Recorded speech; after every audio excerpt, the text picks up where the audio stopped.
تو یہ معراج جو ہم سنتے آ رہے ہیں جس کا تعلق حضور نبی رحمت صلی اللہ علیہ وسلم کی ذات گرامی کے ساتھ ہے، کیا یہ ایک رات میں ممکن ہے؟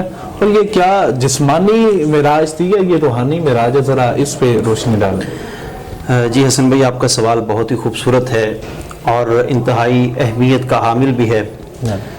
اکثر یہ بحث ملتی ہے کہ یہ معراج جو تھی یہ روحانیت کی معراج تھی، یہ جسمانیت کی معراج ساتھ نہیں تھی، بلکہ ہمارا تو یہ کہنا ہے کہ یہ روحانیت کی بھی معراج تھی اور جسمانیت کی بھی معراج تھی، ورنہ حضور ہر وقت اللہ کی رحمت کے سائے میں ہیں اور ہر وقت حضور کو معراج ہو رہی ہے، آنے والا ہر لمحہ حضور کا پہلے سے بہتر ہے اور عروج کی جانب جا رہا ہے۔ تو آپ کا سوال اس کی جانب آتے ہیں کہ کیا یہ سفر جو آپ نے فرمایا یہ خواب کے اندر کیا، روحانی منازل طے کی، یا آپ کا جسم مسعود اطہر بھی ساتھ تھا؟ حضور سید عالم صلی اللہ تعالی علیہ وسلم معراج پر گئے اور اللہ رب العالمین نے اس کو قرآن کریم کے اندر بیان فرمایا۔ اس سے پہلے میں چاہتا ہوں کہ اس کا جواب تھوڑا ٹیکنیکلی طریقے سے آپ کا احباب کے گوش گزار کروں۔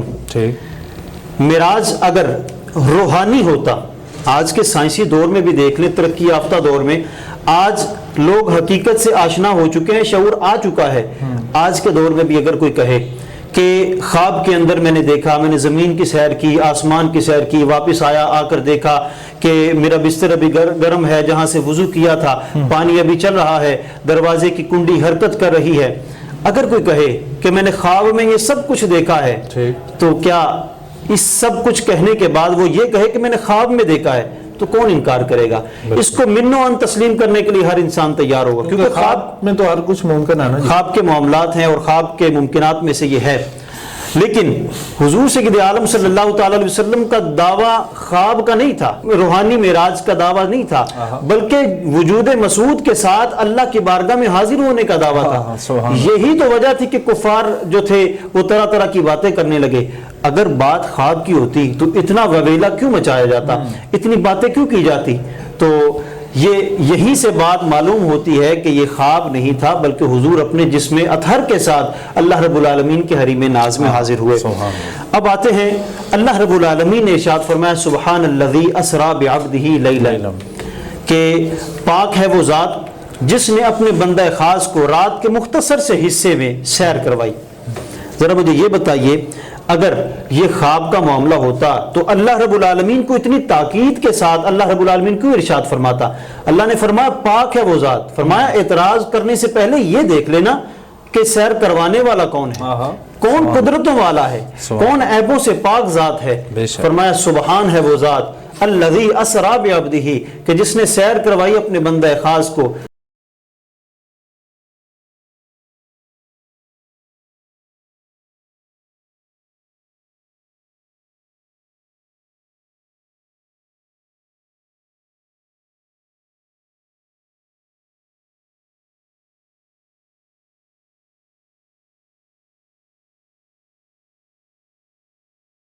نے اپنی سر کی آنکھوں کے ساتھ اللہ رب العالمین کو دیکھا تو اس نے اللہ رب العالمین پر بہتان باندھا۔ اس بات کو بنیاد بنا کر اکثر اعتراض کیا جاتا ہے۔ تو اس کا جواب میں حضرت سیدنا عبداللہ ابن عباس رضی اللہ تعالیٰ عنہ کی ایک بڑی خوبصورت روایت ہے۔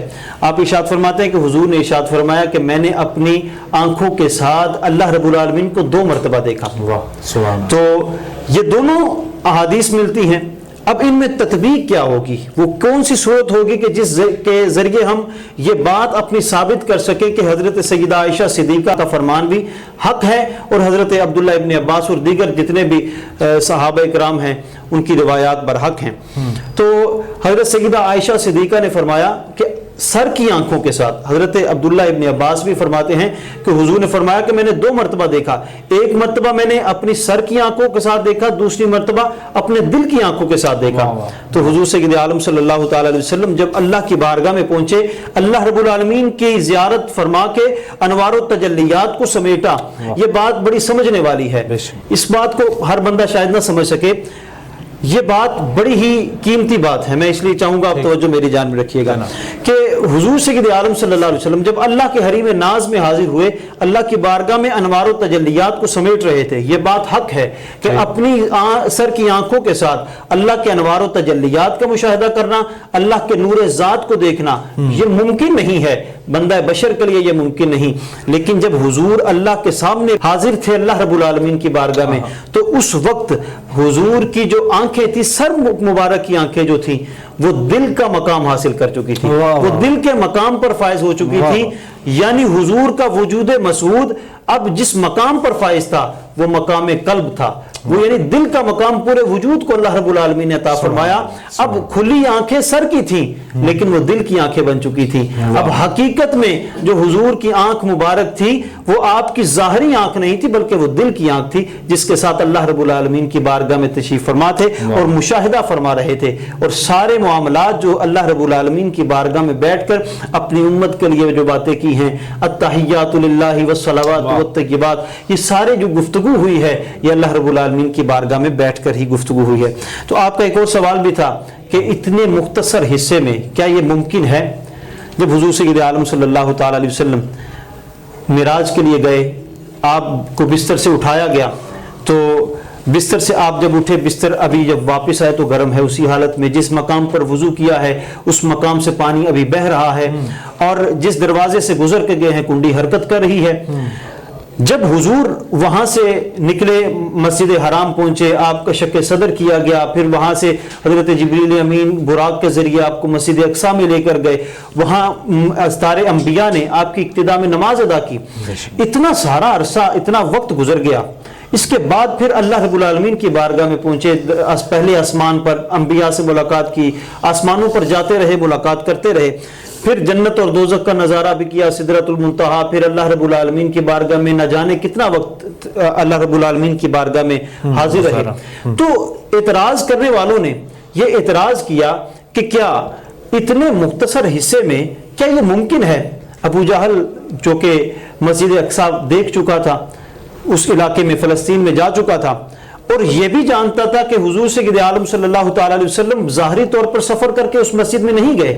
اس نے سوالات کی بوچھاڑ کر دی اور کہا مجھے بتائیے اگر آپ مسجد اقصیٰ میں گئے ہیں تو مسجد اقصیٰ میں، تو جب آپ سے یہ سوالات کیے گئے اللہ رب العالمین نے کرم فرمایا، درمیان سے جتنے پردے تھے سارے ہٹا دیے.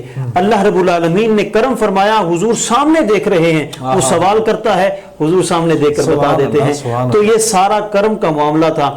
اللہ رب العالمین نے فرمایا پاک ہے وہ ذات جس نے سیر کروائی. اسی بات سے سارے اعتراضات دھل جاتے ہیں کہ اللہ رب العالمین سیر کروانے والا خود تھا، اور اللہ رب العالمین نے اپنے محبوب کو عرش معلیٰ پہ جسمانی اور روحانی دونوں معراجیں کروائیں.